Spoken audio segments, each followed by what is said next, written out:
What's up, guys? JT Postman here, and we are back with another episode of our Let's Talk NHL series. And in this video, I want to talk about the blockbuster trade that happened today, the exchange of superstar defensemen. The Nashville Predators trade their captain, Shea Weber, to the Montreal Canadiens in exchange for their superstar defenseman, PK Subban. Oh my god. When I got the update for this trade, I just looked at my phone and I was like, is this actually... I actually thought it was a joke at first, or I thought it was... I didn't think it was real. I actually questioned it. I looked at it, I'm like, there's actually no way. I kept trying to think in my head if I've ever seen a trade bigger in like the last 10 years, and I really can't think of one. I mean, it made the Taylor Hall deal look like nothing. Because it happened like right after. Wow, what a huge trade. What a huge trade. Obviously we've seen big deals like Johansson for Jones, but those are not as high profile players. We've seen superstars get traded like Tyler Seguin or, players like that, but when's the last time a superstar was traded straight up for another superstar? I mean, that's crazy. Where do I start with this? It still sounds so weird to try to say. Like, PK Subban is a Nashville Predator and Shea Weber is a Montreal Canadian. Like, it doesn't seem right. PK Subban is a Montreal Canadian. It's so weird seeing him in any other jersey. Same with Shea Weber. He's been there since I started watching hockey. And he's always been one of my favorite defensemen. So to see him now get traded to Montreal, that's... Oh my god. It's insane. But yeah, I'll just start going over the players. First off, the team that... I don't know... Cause it does work out for both teams. If I had to pick a team, I'd say Nashville wins. Just because they get the younger defenseman by a few years. And they get the more mobile defenseman. That's the only... And PK Subban just fits so well into that system. Just imagine that defensive pairing. I can't wait to see it. PK Subban and Roman Josi. Oh my god, what a pairing. And... oh man, but Shea Weber is a fantastic defenseman. He's unbelievable. I may actually... I need to think about this a little bit. Think about some of the defensemen around the league. Drew Doughty may have taken over the number one spot for me, but Shea Weber, to me, is either the number one or number two defenseman in the NHL. For me, at this point, it goes Drew Doughty, Shea Weber, Duncan Keith as my top three, and then you get guys like Victor Hedman, then maybe Subban.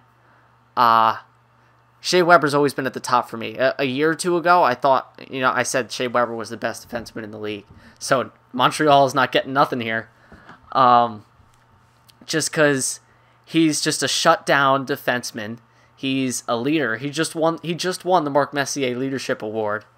He's been nominated for the Norris how many times, but he hasn't been able to win because there's so many just great defensemen that always take him out. In his earlier years, it was Zdeno Chara who was dominating the league. Then Duncan Keith got a couple. Eric Carlson's got a couple. PK Subban got it in 2013. Now Drew Doughty. He's just never... There's just always been one more guy that was better that season. But he's always been there. And, you just look at his stats over the last 10 years, and it's amazing. I'll just go over his stats for the last, about 8 years. 2008, 2009, 53 points. 2009-10, 43 points. 10-11, 48 points. 11-12, 49 points. 12-13, he put up 28 points in 48 games. 13-14, 56 points. 14-15, 45 points. Last year, 15-16, he put up 51 points. The last 3 seasons, 23 goals, 15 goals, 20 goals. And he's still 30 years old, so he's right in his prime. And he's 6'4", 236. Wow. They're adding an amazing defenseman. The Canadiens this upcoming season with, I can't even imagine. Shea Weber with Carey Price behind him in the net. And then you got Andrew Shaw, who they just added, him and Brendan Gallagher, the two pesky players, and then you've got Pacioretty, Galchenyuk. They've got a great team going into next season. It's gonna be crazy. But yeah, so that's what the Canadiens are getting. I mean, he's a leader. He's one of the best defensemen in the NHL, as is PK Subban. Oh, man, what a trade. I mean, in his career, he's put up 443 points in 763 games. That's pretty good for not even an offensive defenseman. Really, I still consider him more of a defensive defenseman, and he still puts up that many points. That's how good he is. But now, what is the Nashville Predators getting? What are they getting? PK Subban is 27 years old. He's 6 foot 210, but he plays bigger. Now, the thing that people say about PK Subban, and you can't argue it, he makes a lot of risky plays. But to win, sometimes you got to take those risks. You know, there are times where he'll try spin-a-rama moves, and he'll get caught for 2-on-1s and everything like that. And he'll go for big body checks, and you might take out, just level a guy, but then maybe that opens up a 2-on-1 still.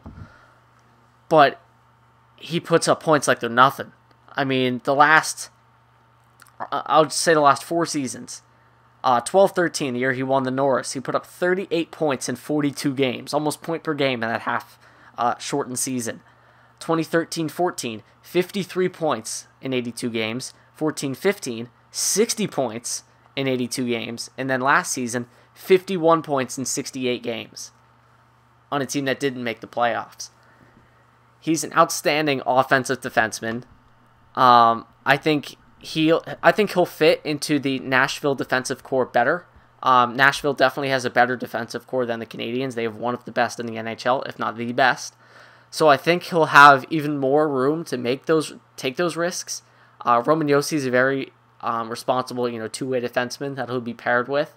And then, I mean, other defensemen they have in that core, you've got Matthias Ekholm, Ryan Ellis, Barrett Jackman,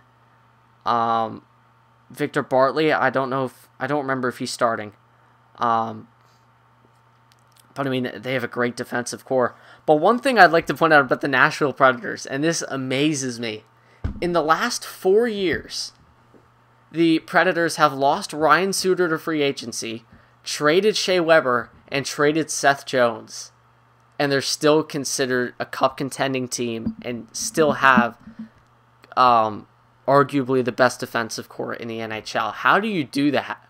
That is amazing. And then you have Pekka Rinne in the net, and then you look at their forwards. They just signed Philip Forsberg to an extension. You've got Colin Wilson, Mike Fisher, Ryan Johansson, Mike Ribeiro, James Neal, Craig Smith. I mean, you've got an amazing team there in Nashville. I can't wait to watch these two teams.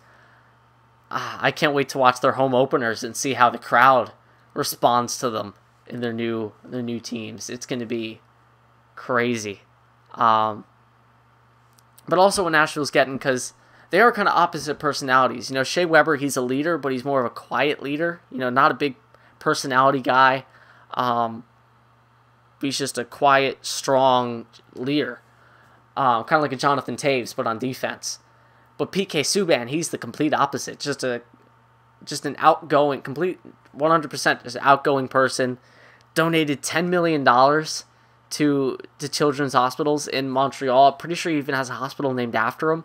I mean, the fans loved him there. Management and coaching staff, apparently they didn't like him too much. But remember when that happened last time in Montreal? They ended up trading Patrick Waugh, a Hall of Fame goaltender. So, second time's the charm, I guess. But I mean, just such a funny guy too. I mean, you see him; he's going around the NHL awards, taking selfies with all the players. And there's one video of him with George Stroumboulopoulos, and he's imitating Don Cherry. I love that video.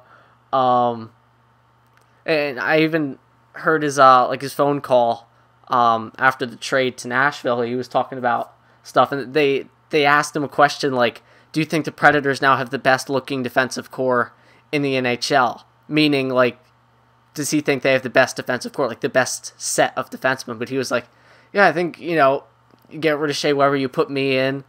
Pretty good looking guy. Yeah, I think we have the best looking defensive core in the league. Just things like that. It's hilarious. Saying they're the best looking guys, the best looking defensive core. That's just the type of guy PK Subban is, and he was in the All-Star game this past year in Nashville. He got to know some of the guys there. He said he had a great time there, so he knows the town, he knows the players, so it's a great situation for him to be in.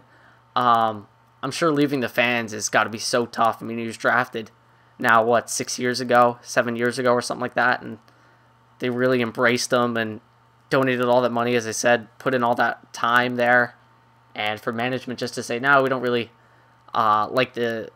I mean, I don't know what it is, because them missing the playoffs is not PK Subban's fault. I mean, they made it to the Eastern Conference Final in 2014 with Subban playing that well. He won the Norris in 2013. He had a great season in 2015, and then this year, Carey Price got hurt. That's why the Canadiens didn't make the playoffs. It wasn't because of him. He still put up a great amount of points. So I don't know what really they have against PK Subban. The only thing I can see is, I think it was Brian Boucher said it, that the Canadiens, maybe they're thinking, you know, Carey Price, he's 28 years old, he's right in his prime, maybe their cup window is only the next 2-3 years, and for the next 2-3 years, who do you think, which one of those players gives you the best opportunity to win? And I can see why they may like Shea Weber better, you know, just more defensively responsible, maybe more of an on-ice leader, you know, because PK Subban, he is a good leader, you know, a great guy to have in the locker room, but maybe he's not like that take charge kind of guy, like riling up the guys, like it kind of leads by example. Not that he doesn't lead. It's weird because they're two different types of leaders. You know, PK Subban's kind of the more irresponsible leader. You know, goes out there, makes kind of stupid mistakes. Shea Weber's more of the responsible, Captain Serious kind of guy. Like I said, Jonathan Toews. But I guess you can kind of compare Subban to Patrick Kane. You know, kind of I mean, he's more outgoing than Kane, but still Kane's kind of just that more silly guy. Still a good leader, leads by example, but isn't really a captain material type player. That's how I see PK Subban. But as far as their contracts go, Shea Weber still has 10 years left. And hold on, I'm going to do some quick math here. I need to see how much that is per year. He is making... Actually, I can't... Hold on. Actually, it's weird because I have this thing here. It says he's got $54 million left, but that's not... You do the math, it's not working it out to how much he's making. Like, it's not making it out to the cap hit. Man, I'm jumbling my words right now. Because he's making $54 million over the next 10 years, but that's not his cap hit. His cap hit is higher. Because he's making, I think it's... Is it 7.5 or like $8 million a year, and Subban's making $9 million for the next 6 years. So even contract-wise, it's better for the Predators because Subban's contract is going to end when he's around 33. Weber's is going to end when he's 40. So Montreal's putting themselves in a pretty tough salary cap situation, and they're getting the older player. I don't know. It's a win-win, but if I had to choose one, I like the Predators getting Subban better. I like what Subban does for the Predators more than I like what Weber does for the Canadiens. And especially because Subban's going into a defensive core where he can fit in and play with Roman Josi with a great defensive core behind him. Shea Weber's going in and he's the #1 guy. And he's got okay defensemen around him, but not an amazing core. You know, you got Jeff Petrie, Markov, he'll probably be paired with. That's a pretty good offensive-defensive combo. Nathan Beaulieu, you know, some decent, you know, good defensemen, but I don't know. If I had to pick a winner, I got to give it to Nashville. They get the younger player, the better contract, and the guy who I guess puts up not many more points, but more points than Weber. The Canadiens get maybe more of the leader, the better defensive player. Again, it's a win-win for both sides. Let me know what you guys think. Predators fans, Canadiens fans, what do you think of this trade? And I will see you guys in the next episode.